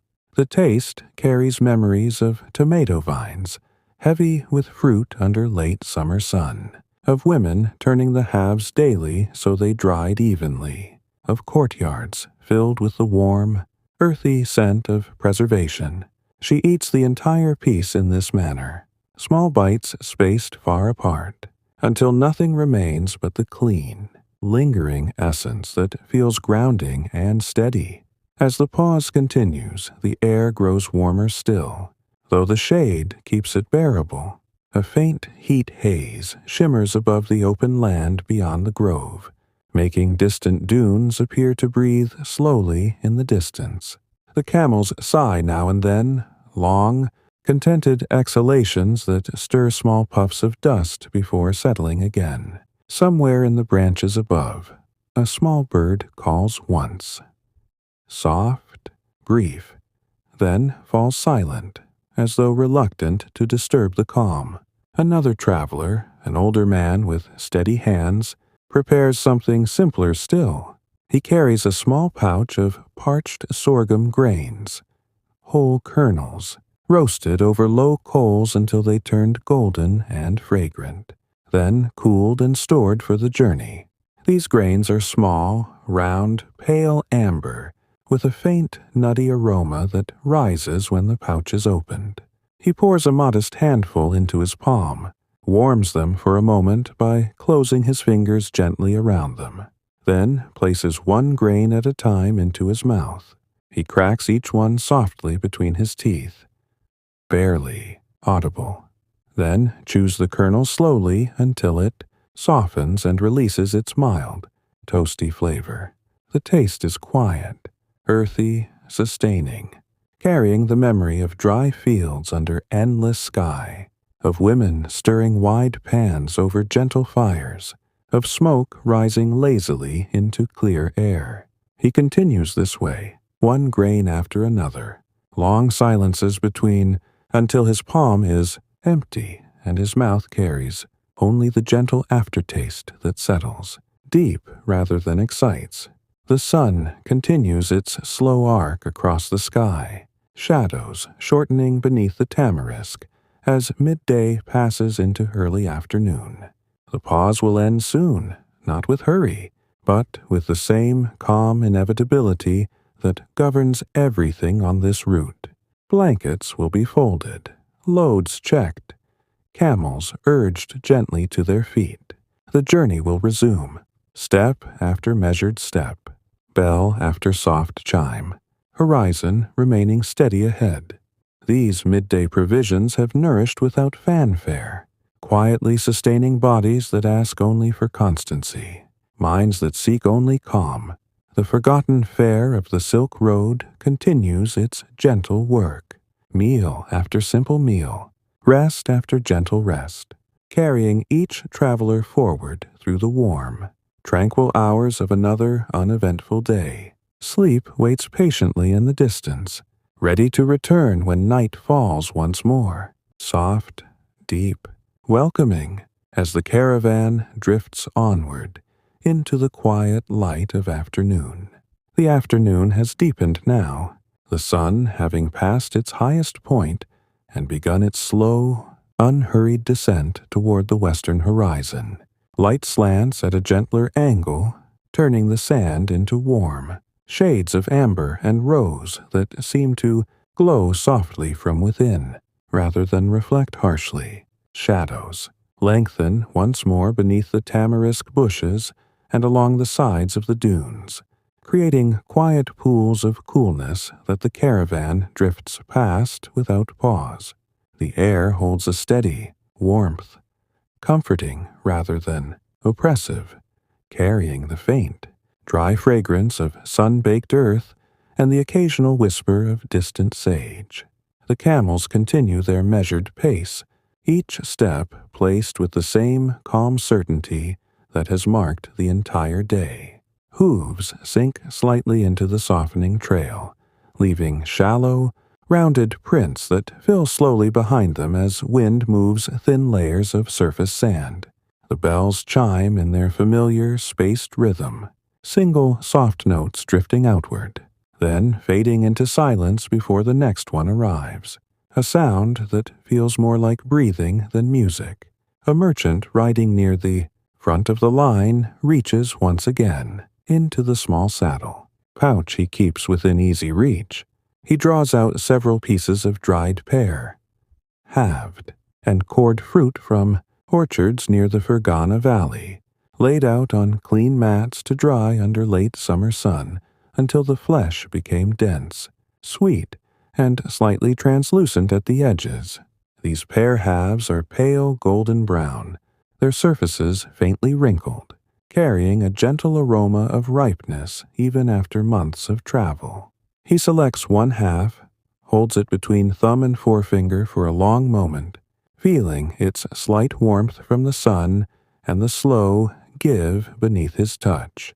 Then he brings it to his lips and bites off the smallest possible piece. He chews with extreme patience, letting the fragment soften completely on his tongue before taking the next bite, the texture yielding gradually from firm to tender, releasing a slow, clean sweetness touched with the faintest floral note that speaks of pear, blossoms in spring and quiet harvest, days in walled gardens. The flavor unfolds without hurry, spreading softly across the palate, lingering long after each small swallow. He eats the entire half in this same deliberate way, bite after tiny bite, long silences between so the sweetness can settle fully before the next piece is taken. When nothing remains, he exhales, once, slow and steady, then reaches for the water skin hanging at his side. He tilts it gently, allows a single small stream of cool water to enter his mouth, holds it there for several heartbeats to mingle with the lingering pear, then swallows without haste. The contrast is gentle, refreshing without shock, leaving the mouth calm and clean. Further along the line, an older woman traveling with woven baskets of herbs unpacks her afternoon portion while the mare beneath her maintains its even gait. She carries a small, cloth-wrapped bundle containing several fragments of dried quince, paste, fruit cooked slowly with a trace of honey until thickened, then spread thin and sun-dried into flexible sheets that could be torn into pieces. The paste is dark amber, almost caramel in color, fragrant with the deep, floral essence of quince. She tears off a narrow strip, rolls it loosely between her fingers for a moment, then places one end in her mouth. The paste softens almost immediately, edges melting first, releasing a rich, rounded sweetness that carries the memory of quince trees heavy with fruit, of kitchens where copper pots simmered over low fires, of autumn air scented with spice and wood smoke. She chews with vast slowness, small, even movements, allowing the flavor to deepen and spread before swallowing. Another strip follows after a long pause, then another, each one received in the same quiet reverence until the bundle is folded away once more. As the light continues to slant, lower the caravan approaches a low rise, where the trail widens slightly and offers a clear view across the plain ahead. The leader signals another brief pause, not for rest this time, but to allow the animals to drink from a small seasonal pool that still holds a little water after recent rains far to the north. The camels lower their heads in turn, drinking in long, slow pulls that send gentle ripples across the surface. Droplets fall from their muzzles in steady, quiet drops that catch the afternoon light before sinking back into the sand. In this short interval, a young traveler seated on a low rock unpacks the last of his provisions for the day. He carries a handful of roasted sesame seeds, small, pale, toasted over gentle coals until they released their nutty fragrance and turned faintly golden. These seeds are warm from the sun, their surface matte and smooth, carrying no added salt or oil, just the pure essence of the plant itself. He pours a modest amount into his open palm, lets them rest there for a moment, feeling their slight heat against his skin, then places a few at a time into his mouth. He rolls them gently with his tongue before beginning to chew, the seeds cracking softly, releasing their creamy, buttery flavor in slow waves that coat the palate without overwhelming it. The taste is mild yet deeply satisfying, carrying echoes of sesame fields under clear sky, of women turning the seeds in wide baskets, of the low crackle of roasting pans over village fires. He eats them one small handful after another, long pauses between, letting the simple repetition become its own soothing rhythm. As the sun sinks lower still and the sky begins to take on the first faint hints of rose and lavender at the edges. The pause ends as gently as it began. Camels lift their heads, water dripping slowly from their lips. The leader raises his hand once, slowly, without flourish, and the line resumes its forward motion. The trail stretches onward, unchanging, calm, bathed now in the soft, warm light of late afternoon. These quiet provisions of the lengthening day have nourished without demand, sustaining bodies that move steadily forward, minds that rest in the present moment, hearts that know only the gentle certainty of the road ahead. The forgotten fare continues its tranquil work, bite after simple bite, step after measured step, carrying the caravan through the peaceful hours that bridge afternoon into evening, toward the stillness that waits once more when night returns. The sun now rests low in the western sky, its light softened to a deep, warm amber that bathes the entire landscape in gentle, even tones. Long shadows stretch eastward across the dunes, merging slowly into one another, until the trail itself seems to flow like a quiet river of gold and rose. The heat of the day has begun to ease, though the sand still holds warmth that rises in faint, comforting waves. A light breeze arrives from the north, cooler now, carrying the clean, dry scent of distant salt flats and the subtle perfume of evening blooming, desert flowers that open only when the fierce light departs. The caravan moves more slowly than at any other hour, as though the very rhythm of travel has matched the lengthening day. Camels step forward with deliberate care, their swaying gait smoothed by fatigue, and the promise of rest soon to come. The bells around their necks chime even more softly now. Single, widely spaced notes that drift outward and fade into the vast silence before the next one arrives. Each sound feels like a breath drawn and released, calm, measured, complete. A merchant riding near the center of the line reaches for the final provision he has kept for this quiet stretch of late afternoon. From a small leather pouch tied close to his side, he draws a single piece of dried pomegranate leather, fruit seeds and pulp pressed flat together, sun-dried until it formed thin, dark red sheets that could be torn into small portions. The leather is matte, almost black at the edges, carrying the faint, concentrated aroma of pomegranate, even after long months wrapped in cloth. He tears off a narrow strip with careful fingers, holds it up for a moment so the low sunlight shines through its thinness, then places one end between his lips. He lets it rest there untouched at first, allowing his own warmth to begin softening the surface. Then begins the gentlest possible chewing. The leather yields gradually, edges first, then the center, releasing a slow, deep, tart sweetness that spreads across the tongue in calm layers. Tiny seeds offer the faintest texture before dissolving entirely.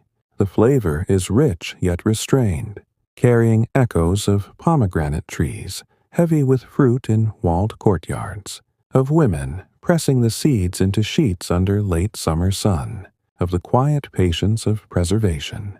He chews with vast slowness, small, even movements spaced far apart, swallowing only when the taste has faded to its softest note. Another small strip follows after a long pause, then another, until the last fragment has been received, and his mouth carries only the gentle, cleansing aftertaste that lingers like the memory of cool shade after a warm day. Further back, an older woman, traveling with her daughter now, prepares the final, small repast of the afternoon, while the mare beneath her continues its steady walk. She draws from her satchel a handful of dried jujubes, small, oval fruits picked when fully ripe, laid out to dry until their skins shriveled and their flesh became dense. sweet and faintly nutty. These jujubes are dark red-brown, almost black, their surfaces wrinkled and matte, fragrant with the essence of ripeness, concentrated by time and sun. She selects 3, rolls them gently between her palms to warm them slightly, then places one whole into her mouth. She lets it rest there for many slow breaths, allowing the skin to soften, then begins the smallest pressure of her teeth. The fruit yields in stages, skin first, then the tender flesh, then the single small pit that remains at the center. The flavor unfolds gradually, sweet at the surface, deeper and almost caramel-like toward the core, with a faint, pleasant nuttiness that lingers long after swallowing. She chews and swallows with extreme patience. One jujube, a long silence. The second, another silence. The third, until nothing remains but the clean, lingering sweetness that settles deep and quiet. As the light continues to fade, the caravan approaches a low hollow sheltered by a gentle rise of dunes on 3 sides. The leader raises his hand once, slowly, without emphasis, and the animals are guided to a halt. Camels lower themselves in their familiar stages, forelegs first, then hind, settling with long, contented sighs that stir faint clouds of dust. Blankets are spread without hurry. Water-skins are passed from hand to hand. Small fires are kindled with the last of the gathered twigs and dung, flames kept low so their warmth spreads gently rather than leaps. The sky has begun to deepen into lavender and rose at the edges, while overhead the first faint stars appear one by one. Small, steady points of light that seem to breathe in time with the travelers below. Conversation remains hushed. A few soft words about the day's progress, a quiet expression of thanks for the water. Then silence returns, deeper and more enveloping than before. In this tranquil pause before full nightfall, the very last daytime provisions are taken with the same calm, reverence that has marked every moment of the journey. A young man, seated near the edge of the camp, breaks a final piece of sun-dried apple, thin slices from fruit, harvested in the high valleys near the Tian Shan, dried until crisp and faintly translucent. He places a slice on his tongue and lets it soften slowly, the mild, clean sweetness releasing in gentle waves, chewed only when the texture has yielded completely, swallowed only after the flavor has faded to its quietest echo. The sun slips lower still, its last rim disappearing behind the dunes in a final soft glow of rose and gold. Shadows merge completely. The fires burn down to glowing embers. The camels chew their cud in slow, rhythmic circles, their breathing deep and even. The forgotten fare of these ancient roots has nourished through every gentle hour. Simple bites taken without ceremony, quiet moments of chewing and swallowing that asked nothing but presence. Each one has been a small thread in the long, unbroken fabric of the day, sustaining bodies that have walked far, minds that have rested in stillness, hearts that have known only calm. Night now gathers fully, soft, heavy, welcoming, wrapping the camp in its quiet embrace. Sleep hovers close, its warmth spreading like the last light of day, inevitable, gentle, complete, as the caravan settles once more into the peaceful hush that has always followed the setting sun on these timeless paths.